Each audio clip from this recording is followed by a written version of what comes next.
Dear students, welcome back.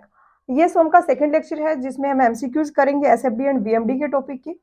इस topic की theory में पहले दूसरे एग्जाम्स के लिए कवर कर चुकी हूँ, तो मैं उसको रिपीट नहीं कर रही हूँ। जो लेक्चर है उसका लिंक आपको डिस्क्रिप्शन बॉक्स में मिल जाएगा। अगर आपको बिल्कुल बेसिक से टॉपिक समझना है तो आप उस थ्योरी को रेफर कर सकते हो।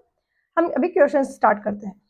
क्वेश्चन यहाँ पे होंगे इस टॉपिक के, क्वेश्चन नंबर 50 से लेकर क्वेश्चन नंबर 87 तक।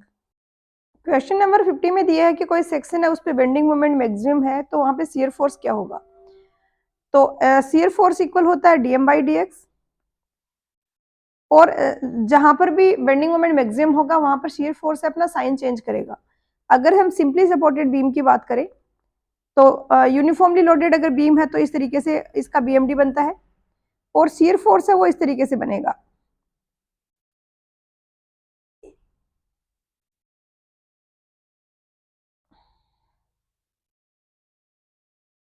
इस तरीके से यहाँ पे साइन चेंज करेगा।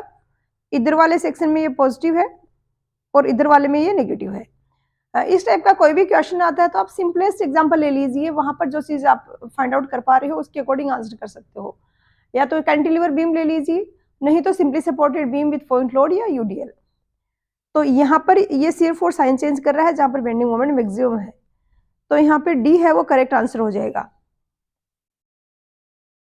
और कुछ इस तरीके से भी आपको, अगर मैथ्स के कंसेप्ट आपके ठीक है तो आप उससे रिलेट करके भी समझ सकते हो कि बेसिकली एम कोई फंक्शन है एक्स का, उसको एक्स के रेस्पेक्ट में डिफरेंशिएट करेंगे तो जहां जहां पे वो मैक्सिमम मिनिमम वाले पॉइंट्स हैं वहां पर वो जीरो के इक्वल होगा। जैसे कि इस तरीके से ये फंक्शन है, ये पॉइंट मैक्सिमम वाला है, ये मिनिमम वाला है, तो यहाँ पर स्लोप जीरो है तो यहाँ पर शियर फोर्स जीरो होगा। लेकिन इससे पहले और बाद का अगर आप शियर फोर्स देखोगे तो उसका साइन डिफरेंट होगा। शियर फोर्स क्या है यहाँ पर, इस कर्व का स्लोप। तो कर्व का स्लोप यहाँ पे देख रहे हो आप पॉजिटिव है, यहाँ पे देख रहे हो आप नेगेटिव होगा, 90 से ज्यादा का एंगल बन रहा है। नहीं तो आप इतना याद रख पा रहे हो या एग्जाम्पल से इन तरीके से कर रहे हो तो भी ओके है, कोई दिक्कत नहीं है। क्वेश्चन नंबर 51 में दिया है कि एक बीम है, लोड की गई वो कंसंट्रेटेड लोड से, तो बेंडिंग मोमेंट डायग्राम कैसा होगा। तो ये हमने थ्योरी में समझा है कि कंसंट्रेटेड लोड जहां पे है वहां पे शियर फोर्स डायग्राम तो क्या होगा, कांस्टेंट होगा। शियर फोर्स तो एक हॉरिजॉन्टल लाइन होगा, और वहीं पे बेंडिंग मोमेंट है वो एक इंक्लाइन लाइन होगा। और इसी तरीके से लोडिंग की डिग्री बढ़ाते बढ़ाते जो कर्व बनता है उसकी भी डिग्री चेंज होती है।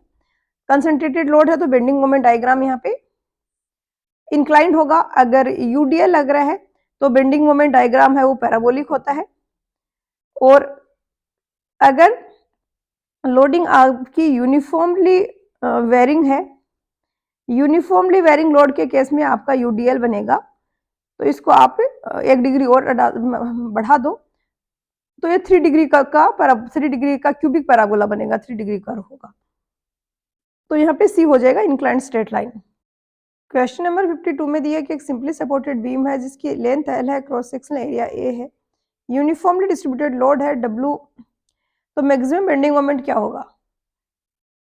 तो ये इस तरीके से बीम है सिंपली सपोर्टेड, लोडिंग यहाँ पे टोटल आ रही है डब्ल्यू एल, रिएक्शंस दोनों जगह आधा आधा जाएगा, सिमेट्रिक लोडिंग है W L by two W L by two. यहाँ पे अगर आप एम का फॉर्मूला लिखोगे एक्स डिस्टेंस पे तो ये हो जाएगा W L by two into x minus W x, ये टोटल लोडिंग हुई एक्स डिस्टेंस की पे यूडीएल के कारण। इसके कारण मोमेंट निकालने के लिए हम एक्स बाई टू से मल्टीप्लाई कर देंगे, क्योंकि इसका सेंट्रोइड यहाँ से एक्स बाई टू डिस्टेंस पे यहाँ पे मिड में कहीं होगा। तो W L by two x minus W x square by two, ये जहाँ पे मैक्सिमम होगा तो वहां पर इसका डिफरेंशिएशन जीरो होगा, या फिर आपके पास जो रिलेशन है जहाँ पे शियर फोर्स जीरो है उस तरीके से भी निकाल सकते हो। तो या तो इसको डिफरेंशिएट कर लो एक्स के रिस्पेक्ट में, जीरो के इक्वल कर दो, वहां से एक्स आपके पास आएगा एल बाई टू। नहीं तो आप इस रिलेशन से निकाल लो कि जहां पर भी शियर फोर्स जीरो हो रहा है बेंडिंग मोमेंट वहां पर मैक्सिमम होगा। तो शियर फोर्स जीरो कहाँ पे होगा, इस वाले पॉइंट पे, क्योंकि इस वाले पॉइंट तक डब्ल्यू एल बाई टू इसके कारण आ रहा है, यूडीएल के कारण भी डब्ल्यू एल बाई टू हो जाएगा और जीरो हो जाएगा रिजल्टेंट इस वाले सेक्शन पे। तो अब आपको ये पता चल गया कि आपको मैक्सिमम बेंडिंग मोमेंट चाहिए तो आपको निकालना कहाँ पे है और आपको सेंटर पे निकालना है। तो इसी इक्वेशन में आप, ये वाली इक्वेशन है, इसमें एक्स की जगह एल बाई टू लिख सकते हो, W L by two into L by two minus W L/2 का स्क्वायर इंटू 1/2, और इसको सोल्व करोगे तो आ जाएगा WL²/8 आपका आंसर।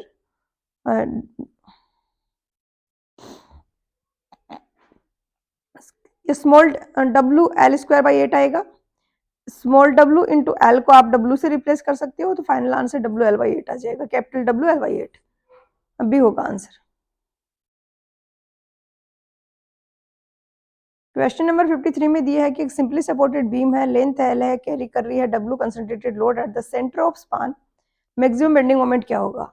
इस तरीके से सेंटर ऑफ स्पान पे ये लोड W लग रहा है, तो इस केस में मैक्सिमम बेंडिंग मोमेंट क्या होगा। तो यहाँ पर भी आप निकाल सकते हो कि यहाँ पे शियर फोर्स 0 होगा, तो यहाँ पे बेंडिंग मोमेंट मैक्सिमम होगा, या हम कह सकते हैं शियर फोर्स यहाँ पे साइन चेंज करेगा। तो इसके लिए बेंडिंग मोमेंट आप निकालोगे मिड वाले सेक्शन पे, तो ये हो जाएगा W/2, ये रिएक्शन हो गया, इंटू L/2 माइनस अब इस पॉइंट तक हम पहुंच रहे हैं, तो यहाँ पे कोई यूडीएल तो है नहीं, ना कोई पॉइंट लोड लग रहा है, सिर्फ और सिर्फ रिएक्शन के कारण मोमेंट आ रहा है, तो ये सीधा WL/4 आ जाएगा, जो कि ऑप्शन बी में दिया है। क्वेश्चन नंबर 54 में दिया है कि पॉइंट ऑफ कॉन्ट्राफ्लेक्सर के रिगार्डिंग कौन सा स्टेटमेंट यहाँ पर करेक्ट है। तो पॉइंट ऑफ कॉन्ट्राफ्लेक्सर वो पॉइंट होता है जहां पर बेंडिंग मोमेंट अपना साइन चेंज करता है। जैसे इस तरीके से कोई बेंडिंग मोमेंट डायग्राम बन रहा है, तो ये वाला पॉइंट ऑफ कॉन्ट्राफ्लेक्सर होगा। बेंडिंग मोमेंट की यहाँ पे न्यूमेरिकल वैल्यू की अगर हम बात करें तो वो 0 के इक्वल होगी, क्योंकि ये 0 लाइन को यहाँ पे इंटरसेक्ट कर रहा है, तो यहाँ पे बेंडिंग मोमेंट 0 हो जाएगा। नेगेटिव है इस वाले रीजन में, और यहाँ पे है वो पॉजिटिव है, तो साइन चेंज हो रहा है इस पॉइंट पे। शियर फोर्स की अगर हम बात करें तो शियर फोर्स भी यहाँ पर 0 होता है। यहाँ पर करेक्ट आंसर है वो ऑप्शन डी हो जाएगा। क्वेश्चन नंबर 55 में दिया है कि shear force on a beam, तो शियर फोर्स क्या होता है, इस तरीके से जो फोर्स लग रहा है उसको हम शियर फोर्स बोलते हैं। तो ये ट्रांसवर्स डिस्प्लेसमेंट करवाएगा बीम में, अगर ये सिग्निफिकेंट है तो बीम में ट्रांसवर्स डिस्प्लेसमेंट कॉज करेगा, ए होगा आंसर।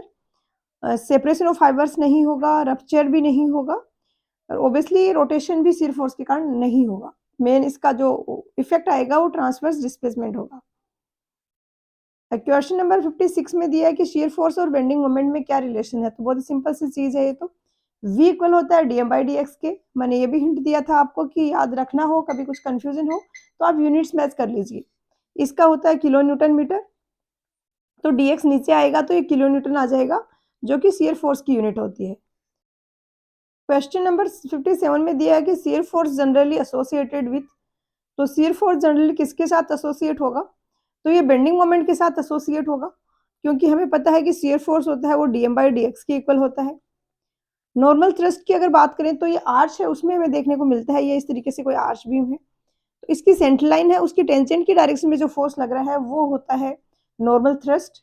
तो शियर फोर्स तो ट्रांसवर्स वाला है, तो इससे रिलेटेड नहीं होगा, यहाँ पे बी होगा आंसर। और ये किसी एग्जाम में आया भी है, आई थिंक एसएससी में पूछा गया है पीवाईक्यूज में।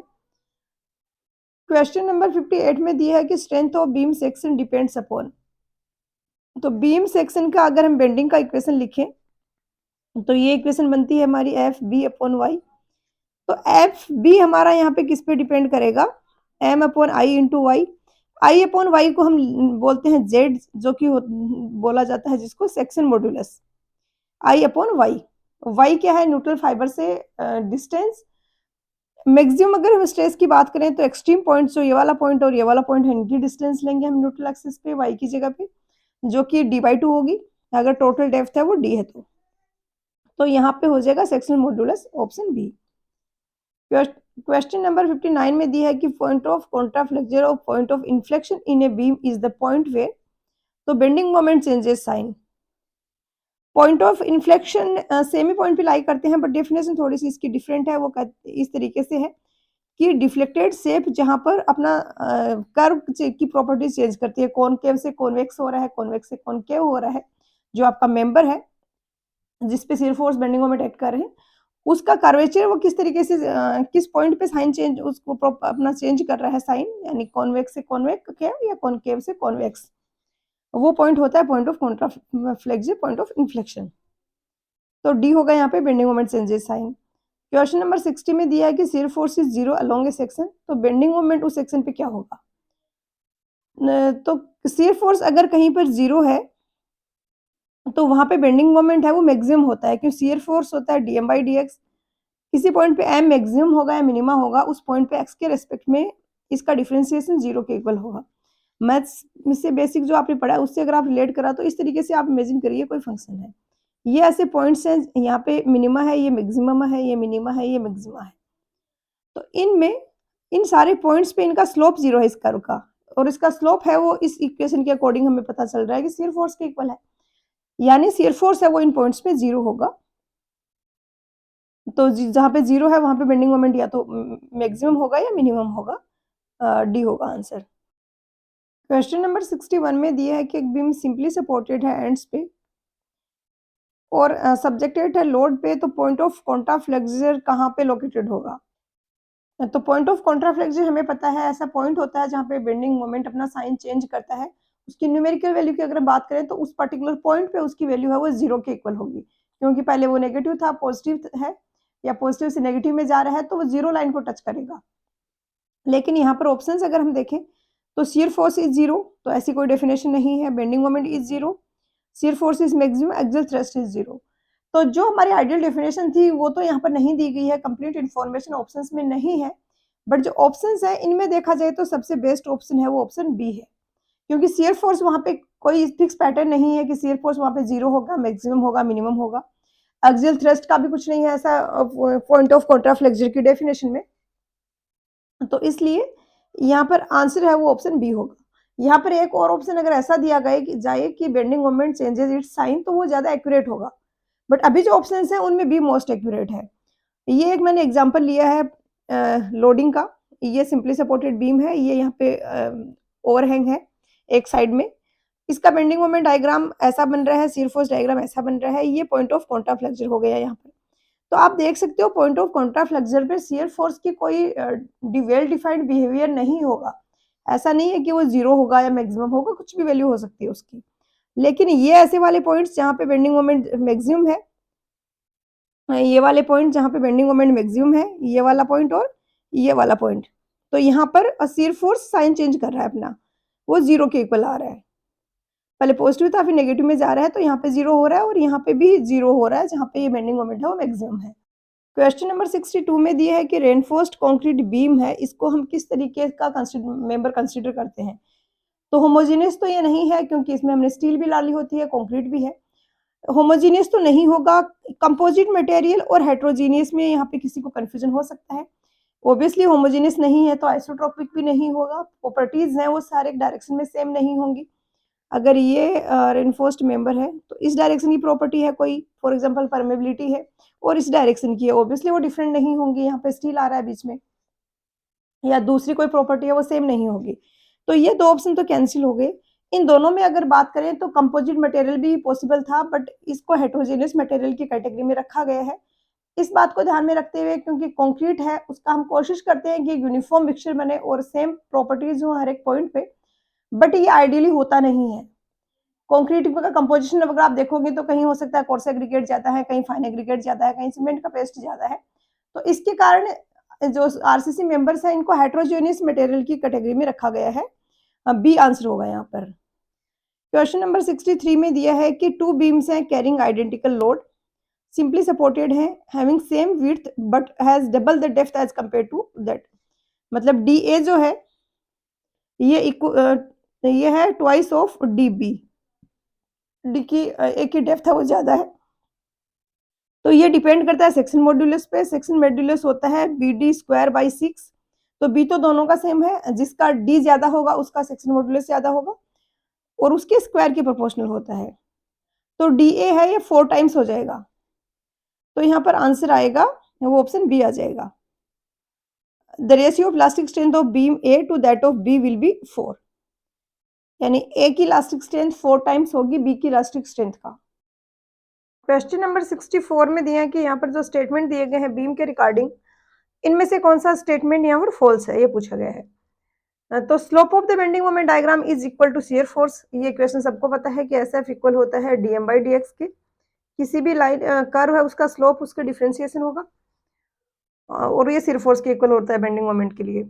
सेकंड है कि शियर फोर्स डायग्राम है उसका स्लोप होता है लोड इंटेंसिटी के इक्वल होता है, तो ये भी ट्रू है। शियर फोर्स को अगर हम डिफरेंशिएट करें तो ये इक्वल आएगा लोड इंटेंसिटी की। Slope of the curvature is equal to flexural rotation, ये स्टेटमेंट ट्रू नहीं है। फोर्थ को देखते हैं, second derivative of the deflection is equal to curvature. तो ये इक्वेशन आपने कहीं ना कहीं देखी होगी, m इज इक्वल टू होता है E I into D two Y upon D X square. इस इक्वेशन को हम इस तरीके से भी लिख सकते हैं, D two Y upon D X square. यहाँ पर अब इस इक्वेशन को इससे अगर हम कंपेयर करें, m upon I is equal to E upon R, जो भी बेंडिंग वाली स्टैंडर्ड इक्वेशन होती है, तो यहाँ से आपके पास आ जाएगा m upon E I is equal to 1/r। तो इसको हम इसके इक्वेट कर सकते हैं, सॉरी 1/r के 1/r होता है वो कर्वेचर होता है रेडियस का इनवर्स। तो थर्ड वाला स्टेटमेंट, फोर्थ वाला स्टेटमेंट भी ट्रू है, ओनली एंड ओनली थर्ड वाला स्टेटमेंट फॉल्स है, सी आंसर हो जाएगा। क्वेश्चन नंबर 65 में दिए है कि rate of change of bending moment किसके इक्वल होता है। तो रेट ऑफ चेंज निकालने के लिए हम बेंडिंग मोमेंट को डिफरेंशिएट करेंगे डिस्टेंस के साथ रेट ऑफ चेंज निकालने के लिए, और ये हमें पता है शियर फोर्स के इक्वल होता है, ए हो जाएगा आंसर। क्वेश्चन नंबर 66 में दिया है कि एक सिंपली सपोर्टेड बीम है, यूनिफॉर्मली डिस्ट्रीब्यूटेड लोड कैरी कर रही है, तो सेफ कैसा होगा बेंडिंग मोमेंट डायग्राम का। तो ये इस तरीके से सिंपली सपोर्टेड बीम है, पॉइंट लोड है, कौन सा लोड है, यूनिफॉर्मली डिस्ट्रीब्यूटेड लोड इस तरीके से ये कैरी कर रही है। तो इसका जो यहाँ पर आपसे पूरा पूछा नहीं गया, जस्ट आपसे ये पूछा कि शेप कैसा होगा। तो जहाँ पे यूडीएल एक्ट कर रहा है वहां पर शेप होता है वो पैराबोलिक होता है, तो यहाँ पर ऑप्शन बी होगा। अगर पॉइंट लोड लग रहा होता तो ये एक इंक्लाइंड लाइन होती। क्वेश्चन नंबर 67 है, ये गेट का क्वेश्चन है 2017 का। इसमें पूछा गया कि एक सिंपली सपोर्टेड बीम है, सब्जेक्टेड है यूनिफॉर्मली डिस्ट्रीब्यूटेड लोड से, तो कौन सा स्टेटमेंट ट्रू होगा। मैक्सिमम और minimum shear force occurs where the curvature is zero, maximum और minimum bending moment occurs where the shear force is zero. तो बीएमडी और एसएफडी अगर हम बनाएंगे subjected to uniformly distributed load simply supported beam, तो इसका जो बनेगा वो डायग्राम बीएमडी का तो ऐसा बनेगा। अगर आपको याद नहीं है तो आप ड्रॉ कर सकते हो इस तरीके से एक लोडिंग डब्ल्यू की लेके, और शियर फोर्स का बनेगा वो कुछ इस तरीके से बनेगा। ये पॉइंट है वो मैक्सिमम बेंडिंग मोमेंट वाला है, यहाँ पर शियर फोर्स अपना साइन चेंज कर रहा है। तो मैक्सिमम और minimum bending moment occurs where the shear force is zero, maximum and minimum bending moment occurs where the curvature is zero, maximum bending moment and maximum shear force occurs at the same section, ये गलत हो गया, occurs where the curvature is zero. तो यहाँ पर देखा जाए तो बी वाला है स्टेटमेंट ट्रू है, चेंजेस साइन नहीं लिखा है लेकिन न्यूमेरिकल वैल्यू यहाँ पे शियर फोर्स की जीरो है जहाँ पे बेंडिंग मोमेंट मैक्सिमम है, तो बी है वो करेक्ट आंसर हो जाएगा। क्वेश्चन नंबर 68 में दिया है कि एक सिंपली सपोर्टेड बीम कैरी कर रहा है to equal concentrated load W at distance d/3 L/3 from the either support, the value of maximum bending moment anywhere in the section. इस तरीके से है, यहाँ पे लोड W लग रहा है और यहाँ पे ये लोड W लग रहा है, ये डिस्टेंस L/3 है, ये भी L/3 है और ये भी L/3 है, ये यहाँ पे RB है, ये यहाँ पे रिएक्शन है वो RA है। तो ये एक स्टैंडर्ड केस है, आप इसको याद भी रख सकते हो, काफी सारे क्वेश्चंस बनते हैं इस पे। इसका बीएमडी बेसिकली इस तरीके से होता है, यहाँ से लेके यहाँ तक ये वेरी करेगा लीनियरली। यहाँ पे आप इसकी वैल्यू निकाल सकते हो कि डब्ल्यू ये होगा रिएक्शन, डब्ल्यू ये होगा, क्योंकि सिमेट्रिक लोडिंग है तो दोनों पे डब्ल्यू डब्ल्यू चला जाएगा, टोटल लोड है वो 2W लग रहा है। तो W इंटू L/3 यहाँ पे बेंडिंग मोमेंट आएगा, ये यहाँ से लेके यहाँ तक कॉन्स्टेंट रहेगा और आगे इस तरीके से होगा। तो यहाँ पे मैक्सिमम बेंडिंग मोमेंट है वो इस वाले सेक्शन में है जो कि सेम है और इसकी वैल्यू है WL/3, तो यहाँ पे आंसर ऑप्शन बी हो जाएगा। क्वेश्चन नंबर 69 में दिया है कि एक सिंपली सपोर्टेड बीम है तो न्यूट्रल एक्सिस के अलोंग क्या होगा। तो ये बेसिकली बेंडिंग का क्वेश्चन है। बेंडिंग में क्या होगा कि जब बेंड हो रही है बीम तो न्यूट्रल एक्सिस पे ना तो कंप्रेशन होगा ना टेंशन होगा, तो फाइबर्स में कोई भी स्ट्रेन नहीं आएगा। क्वेश्चन नंबर 70 में दिया है कि एक सिंपली सपोर्टेड बीम है उसमें शियर फोर्स है वो किसके प्रोपोर्शनल होता है। तो शियर फोर्स आपका इक्वल होता है एक तो dm/dx और एक जो भी ट्रांसवर्स फोर्सेस लग रहे हैं उसके अलजेब्रिक सम के इक्वल होता है ये, तो यहाँ पे sum of transverse forces option B हो जाएगा। क्वेश्चन नंबर 71 में दिया है कि shear span is defined as the zone, तो ऐसा जोन ऐसा स्पान जहाँ पर शियर फोर्स कांस्टेंट है उसको बोला जाता है शियर स्पान। शियर स्पान तो यहाँ पे कांस्टेंट होगा shear force, C correct option होगा। क्वेश्चन नंबर 72 में दिया है कि maximum bending moment of a cantilever beam lies at. तो वैसे तो ये लोडिंग पे डिपेंड करेगा, लेकिन स्टैंडर्ड अगर हम लोडिंग दे और ये कैंटिलीवर बीम है तो यहाँ पे पॉइंट लोड लग रहा है, तो यहाँ पे मैक्सिमम बेंडिंग मोमेंट होगा, इस तरीके से बीएमडी बनेगा।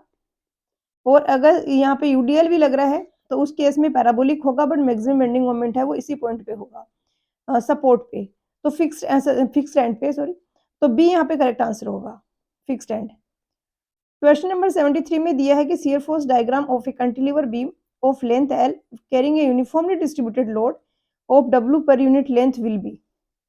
शियर फोर्स डायग्राम पूछा है एक कैंटिलीवर बीम का जो कि यूनिफॉर्मली डिस्ट्रीब्यूटेड लोड कैरी कर रहा है, इस तरीके से यूडीएल लग रहा है, तो इसमें शियर फोर्स कैसे होगा, इसमें शियर फोर्स होगा W इंटू एक्स, तो यहाँ पे 0 होगा शियर फोर्स और यहाँ पे मैक्सिमम होगा, इस तरीके से राइट एंगल ट्राइंगल होगा, ए होगा करेक्ट आंसर।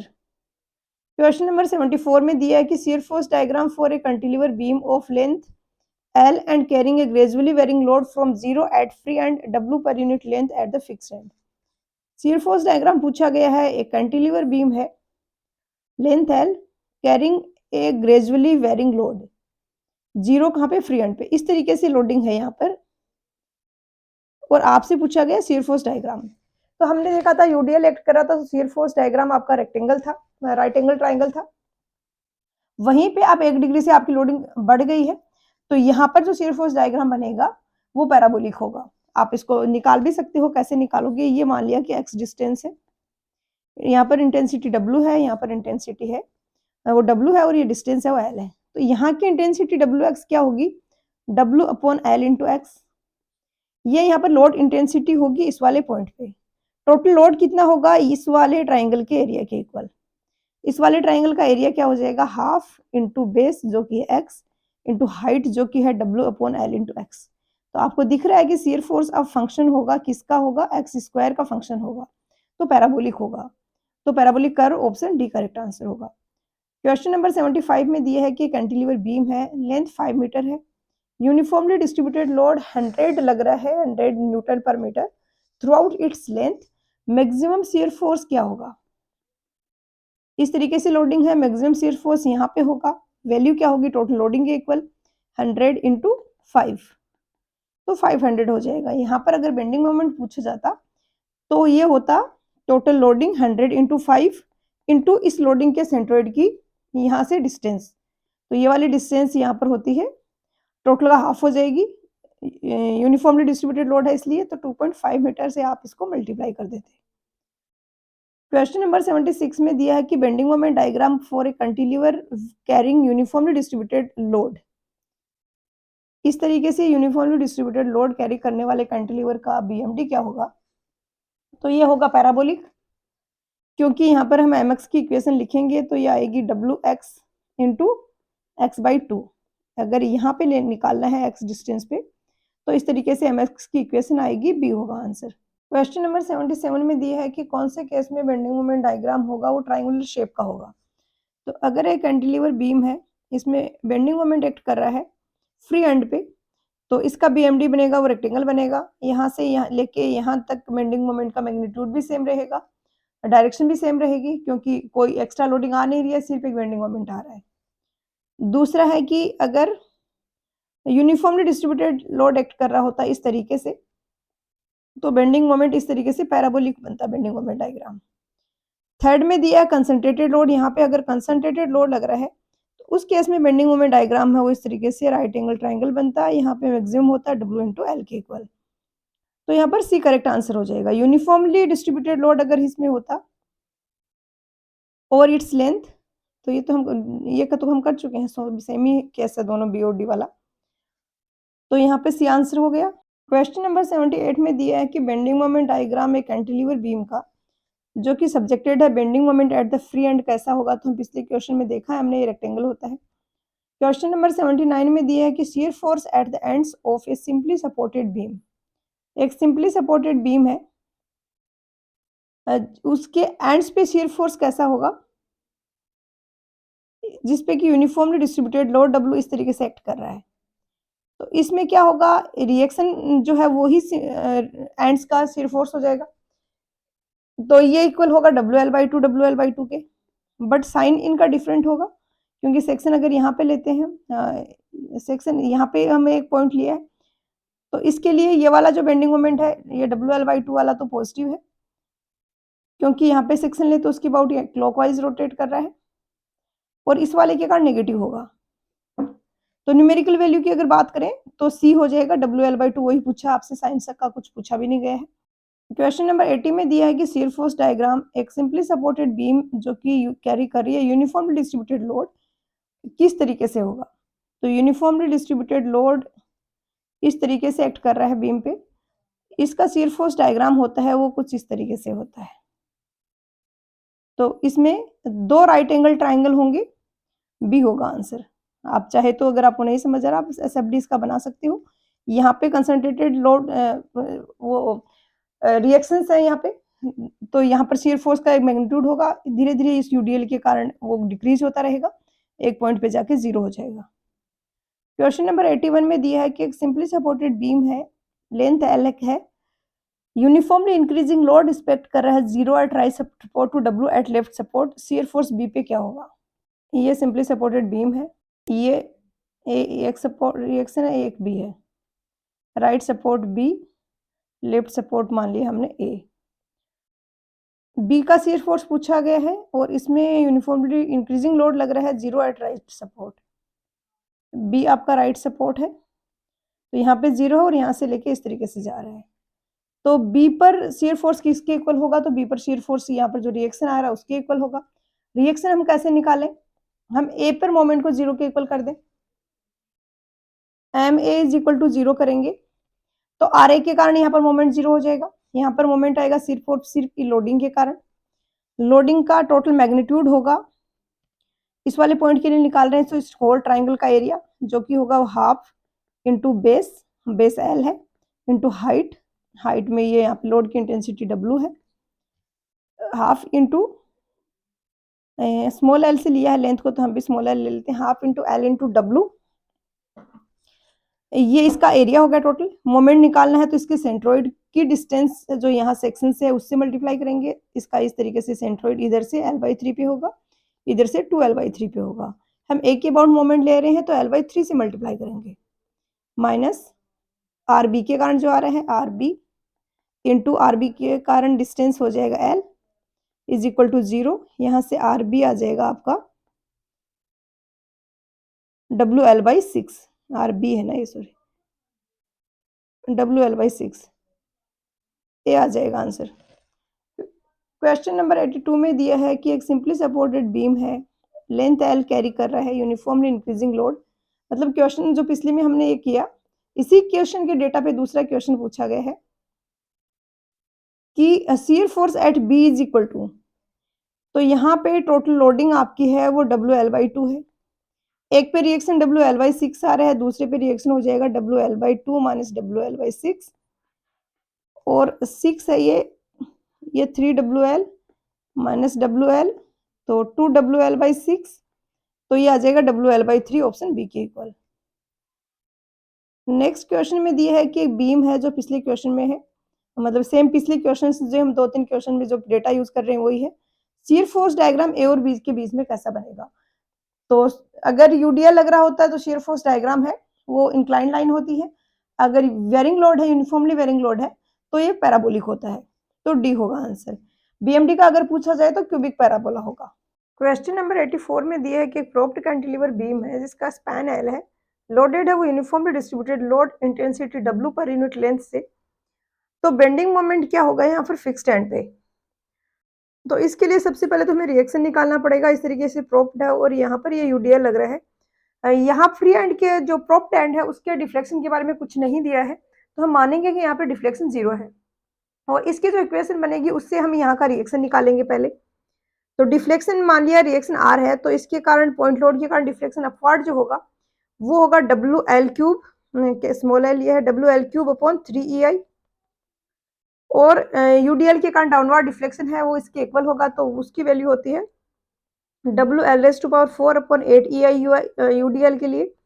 तो यहाँ से आपके पास R आ गया WL 3/8 WL, EI से EI कैंसिल हो जाएगा। अब इस एंड पे बेंडिंग मोमेंट निकालना है, तो 2 के कारण बेंडिंग मोमेंट आएगा, आर के कारण और यूडीएल के कारण। एम एक्स की अगर हम इक्वेशन लिखें यहाँ पे, एम एक्स क्या, एम फ्री फिक्स्ड एंड है तो एम लिख देते हैं इसको। तो 3/8 डब्ल्यू एल ये वाला सेगिंग है, तो इसको हम पॉजिटिव लेंगे इंटू एल माइनस यूडीएल के कारण लगेगा डब्ल्यू इंटू एल, इतना तो लोडिंग हो गया। और सेंट्रोइड, लोडिंग के सेंट्रोइड की फिक्स्ड एंड से डिस्टेंस हो जाएगी L/2। तो 3/8 W L square minus W L square by 2, और यहाँ पे ये 8 आएगा, अंदर आएगा three W L square minus 4 W L square, ये आ जाएगा minus W L square by 8, यानी फिक्स्ड एंड पे होगिंग मोमेंट आएगा डब्ल्यू एल स्क्वायर बाई 8 का। तो ए यहाँ पर करेक्ट आंसर हो जाएगा। क्वेश्चन नंबर 85 में दिया है कि जब shear force diagram parabolic curve हो 2 पॉइंट्स के बीच में, तो ये क्या इंडिकेट करता है? तो shear force diagram parabolic curve तब होता है जब लोड है वो यूनिफॉर्मली वेरिंग हो। अगर लोड है वो यूनिफॉर्मली डिस्ट्रीब्यूटेड हो तो एक इंक्लाइंड स्ट्रेट लाइन होता है शियर फोर्स। तो यहाँ पर डी करेक्ट आंसर होगा। इस वाले केस के लिए होगा ये इंक्लाइंड स्ट्रेट लाइन होगा। पॉइंट लोड अगर है तो उस केस में इस तरीके से हॉरिजॉन्टल लाइन होगा। क्वेश्चन नंबर 86 में दिया है कि कैंटिलीवर कर्व्ड बीम है और वो सब्जेक्टेड है लेटरल लोड से, तो इसमें क्या क्या होगा? तो कैंटिलीवर बीम है जो इस तरीके से होती है मोस्टली, बट यहाँ पे ऐसे नहीं है, ये कर्व्ड है, इस तरीके से कुछ है। तो अगर स्ट्रेट लाइन वाली बीम होती है, हॉरिजॉन्टल बीम होती है, तो उस केस में शियर फोर्स और बेंडिंग मोमेंट आता। अगर कर्व्ड बीम है तो इसमें ट्विस्टिंग इफेक्ट भी आएगा। तो यहाँ पर डी करेक्ट आंसर होगा, गेट के एग्जाम का क्वेश्चन है। क्वेश्चन नंबर 87 यहाँ पे दिया है कि कोई सेक्शन है वो अंडर बेंडिंग है, वहां पर शियर फोर्स 0 है, तो बेंडिंग मोमेंट उस सेक्शन पे क्या होगा? तो बेंडिंग मोमेंट अगर कांस्टेंट हुआ तो उसका डिफरेंशिएशन 0 होगा, यहाँ पर डी होगा आंसर।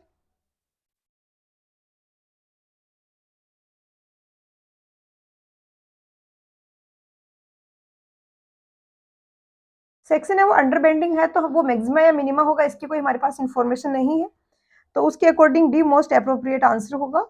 और ये गेट का 1995 में पूछा गया क्वेश्चन है। गेट के काफी ज्यादा ये 1 मार्क वाले क्वेश्चन होते हैं, वो स्टेट के एग्जाम्स में रिपीट होते हैं। तो आज के लेक्चर में इतना ही। नेक्स्ट लेक्चर में हम shearing stresses and bending stresses के क्वेश्चंस करेंगे।